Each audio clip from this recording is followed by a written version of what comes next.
दोस्तों साथ ही साथ एक बात और भी बताते चलें, शायद आज तक आप लोगों ने नहीं सुनी होगी कि महाराज बल जो थे ये प्रहलाद के नाती थे। भगवान ब्रह्मा जी के कश्यप, उनके हिरण्यकश्यप, हिरण्यकश्यप के प्रहलाद, प्रहलाद के बहरोचन और बहरोचन के थे राजा बल। बताने तो ये जाता हूं कि राजा बल ने अपनी मां के गर्भ से जन्म नहीं लिया था, बल्कि ये अपने बाप के गर्भ से पैदा हुए थे। दोस्तों अब शंका की बात यह है कि आदमी के भी पुत्र होते हैं जो बहरोचन के हुआ, ऐसा तो नहीं था, लेकिन बहरोचन के कोई पुत्र नहीं था। कारण उसमें यह था कि बहरोचन पुत्र के विरह में मरने के लिए जब गए, सोचने लगे ऐसी जिंदगी से मर जाना अच्छा है। एक महात्मा ने आकर के पूछा क्या है, मरने क्यों जा रहे हो? तो जवाब दिया, बाबा जी बात मुख्य ये है कि जीवन की श्वास चुक रही है, अब मौत सामने झूली है, जीवन की डाली सूख गई पर जीवन आसन फूली है।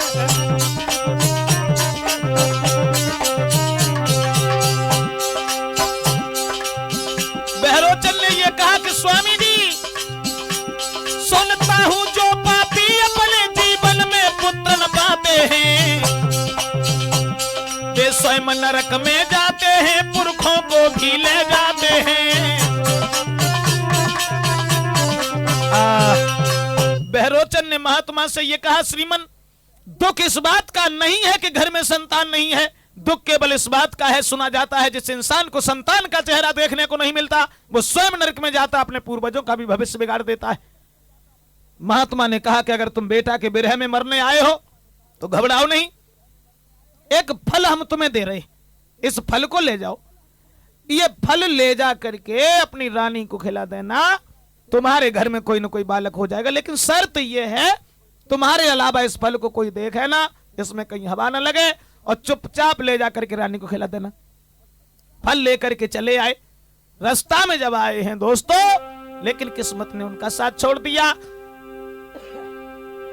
रास्ता में जब आ रहे थे तब तक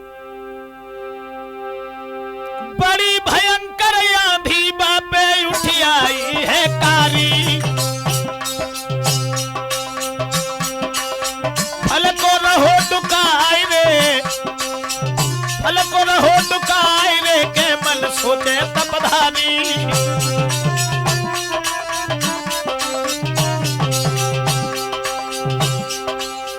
भयंकर आंधी आ गई, उस आंधी को निहार करके बहरोचन के हृदय में बात गूंज गई कि महात्मा ने कहा था इस फल में हवा न लगी जाए।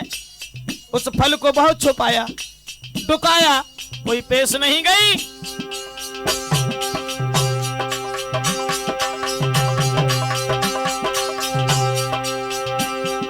महाराज संत की बात हृदय गई आए, और लेके फल को राजू हाथ में लयो भूपने खाए।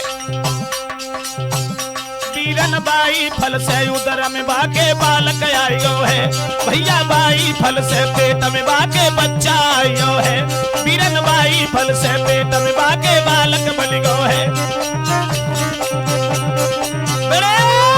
महाराज बहरोचन ने उस फल को खाया, और जिस समय फल खाया है तो उनके उदर में बालक आ जाता है, और उदर धीरे धीरे बढ़ने लगा है। जब उदर बढ़ने लगा है तो समाज की लोक लाज के कारण बहरोचन जो थे वो मरने के लिए जंगल में चले गए, लकड़ियों को एकत्रित किया, चिता बना करके उस आग में जिंदा बैठ गए। महात्माओं ने आकर के उन्हें अधजला निकाला है। हुआ ये कि बहरोचन तो खत्म हो जाते हैं, लेकिन उनके पेट से जो बच्चा निकला था वो जिंदा था, उसी का नाम बल रखा गया था, और वही थे महाराज बल जो बहरोचन के पुत्र थे। अब आ जाइए भाई,